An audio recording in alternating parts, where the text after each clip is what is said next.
Bonjour, donc on corrige la deuxième série d'exercices sur le chapitre géométrie repérée, donc en commençant par l'exercice 7. Donc dans ces exercices, on commence à parler de vecteur normal à une droite, donc à ne pas confondre avec le vecteur directeur. Un vecteur directeur, c'est un vecteur qui est parallèle à la droite. Un vecteur normal, c'est un vecteur qui est perpendiculaire à la droite.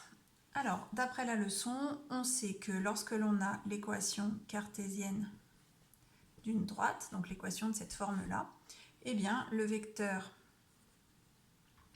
on va l'appeler n plutôt comme dans la leçon, le vecteur n de coordonnées a, b est un vecteur normal à la droite, c'est-à-dire un vecteur perpendiculaire.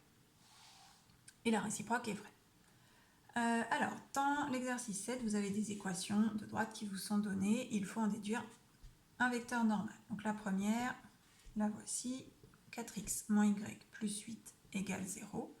Donc, un vecteur normal, les coordonnées vont se lire facilement. Il faut que j'aille chercher le a, c'est-à-dire le coefficient de x, et le b, le coefficient de y. Ici, c'est moins 1. Donc là, on a un vecteur normal pour cette droite. Ensuite, deuxième droite, avec une équation cartésienne un peu particulière.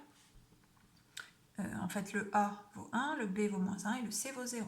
Donc, un vecteur normal va être le vecteur de coordonnées 1, moins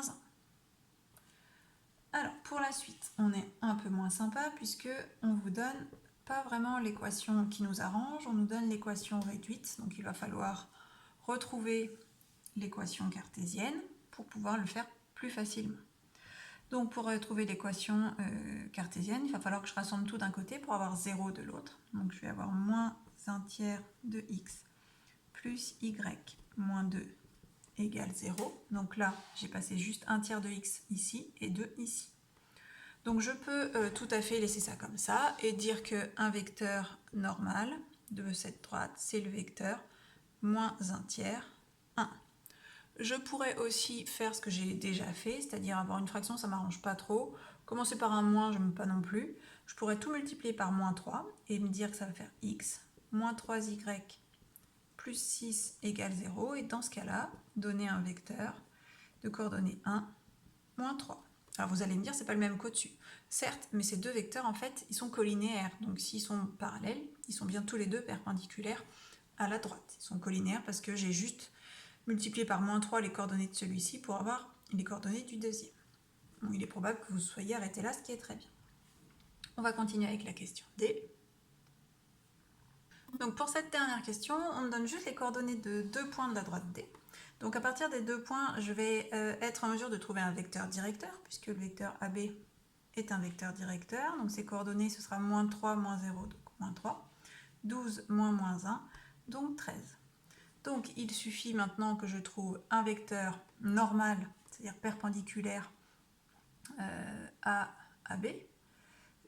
Comme vous l'avez vu dans la leçon, ça peut très bien, juste au début du grand 2, dans le premier exemple, ça peut très bien être le vecteur 13,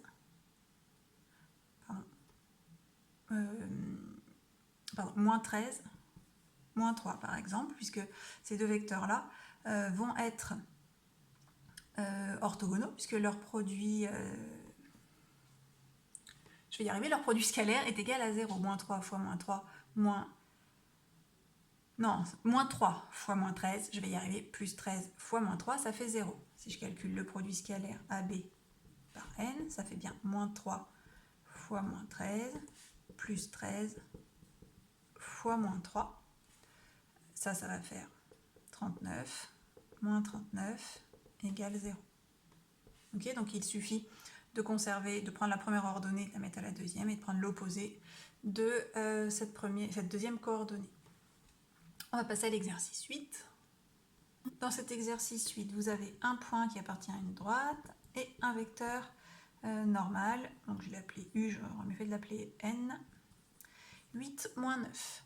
Du coup, vous avez un point méthode dans la leçon. Donc j'ai les coordonnées d'un vecteur normal. Donc je sais que ça c'est A et ça je peux prendre ça pour B. Donc du coup, mon équation peut être de la forme 8x moins 9y plus c égale 0. Pour trouver C, on utilise le fait que le point A appartienne à la droite. Donc 8 fois moins 1, ça fait moins 8. Moins 9 fois 2, moins 18. Plus C égale 0. Et on trouve C égale 26. Donc l'équation de ma droite, 8x moins 9y plus 26 égale 0. Voilà pour l'exercice numéro 8. On va conclure avec le numéro 9. Donc dans cet exercice 9, il faut bien lire, on sait que la droite D1, elle passe par le point A de coordonnées 2, 4, 2, moins 4, et qu'elle est perpendiculaire à D2, dont l'équation est moins x plus 2y plus 21 égale 0. Donc, le fait que ces deux droites sont perpendiculaires tient qu'on a un lien entre leurs vecteurs directeurs et vecteurs normaux à chacune. Donc, si D1 est perpendiculaire à D2, on va faire un tableau pour que ce soit plus simple, avec vecteur normal, vecteur directeur pour D1 et pour D2. Donc, je peux trouver le vecteur normal et le vecteur directeur de D2 grâce à l'équation cartésienne. Un vecteur normal, c'est moins 1, 2, puisque c'est AB, moins 1, 2. Je peux trouver son vecteur directeur aussi. Donc c'est moins B, donc B c'est 2, donc moins 2A. Ça c'est ton vecteur directeur.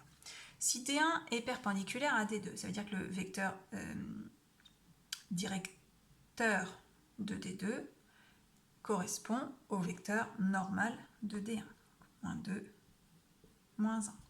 Et je peux en déduire qu'un vecteur directeur de D1, ce serait moins 1, 2, c'est-à-dire que ce serait un vecteur normal à D2. Du coup, je vais pouvoir en déduire que l'équation de ma droite D1, là je vais utiliser son vecteur normal, c'est moins 2x, moins y, plus quelque chose, égale 0.